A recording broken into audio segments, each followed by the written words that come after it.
Chances are you use ductile iron pipe every day and don't even know it.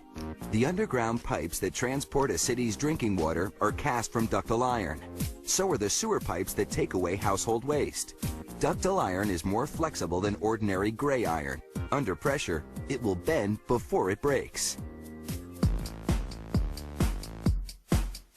Ductile iron pipes are made of 90% recycled metal and have a lifespan of hundreds of years. Production begins in the pipe factory's scrapyard. These old cars are on their way to a shredder that chews them up into little bits. The factory sorts the bits by material. It discards the plastic, sells the aluminum and copper, but keeps the steel and iron. The factory also gets scrap steel from demolished buildings and other sources. The shredded metal is analyzed by its chemical composition and sorted accordingly. A crane operator uses an industrial magnet to gather precise amounts of steel and iron.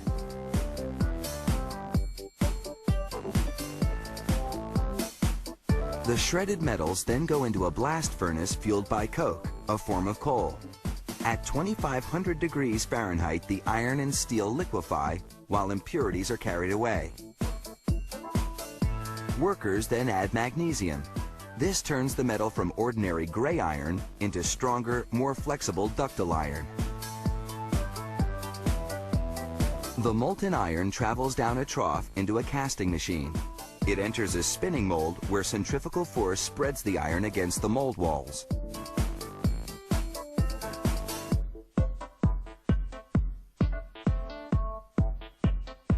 A cooling system chills the walls and the iron solidifies within seconds. Then, an extractor pulls out a 20-foot long cast iron pipe, the standard industry length. Before each casting, workers insert a round form called a core into one end of the pipe mold. The molten iron fills the void between the core and mold, forming a flared edge called a bell. The core also seals off that end of the mold, preventing molten iron from flying out during casting. When it's time to connect the pipes, installers will fit the bell of one pipe over the straight end of another. A rubber gasket seals the link together. The casting machine can make pipes of different diameters by changing the size of the mold inside.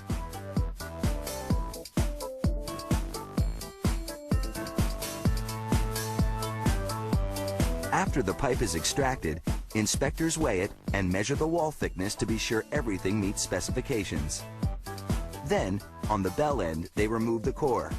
Since it's made of sand and plastic resin, it simply disintegrates.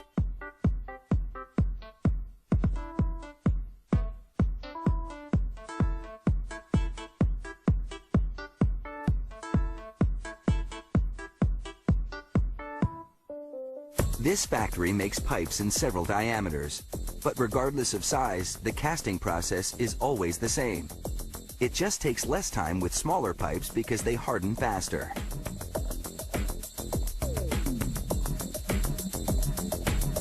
A freshly cast pipe is around 1,500 degrees Fahrenheit, but it cools quickly after leaving the mold.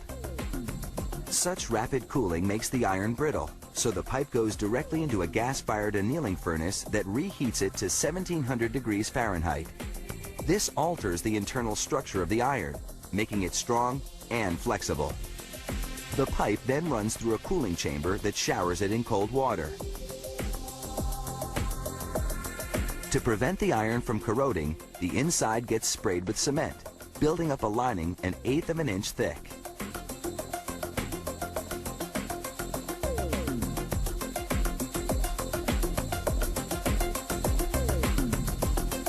Then, the pipe is spun for a few seconds to smooth out the cement.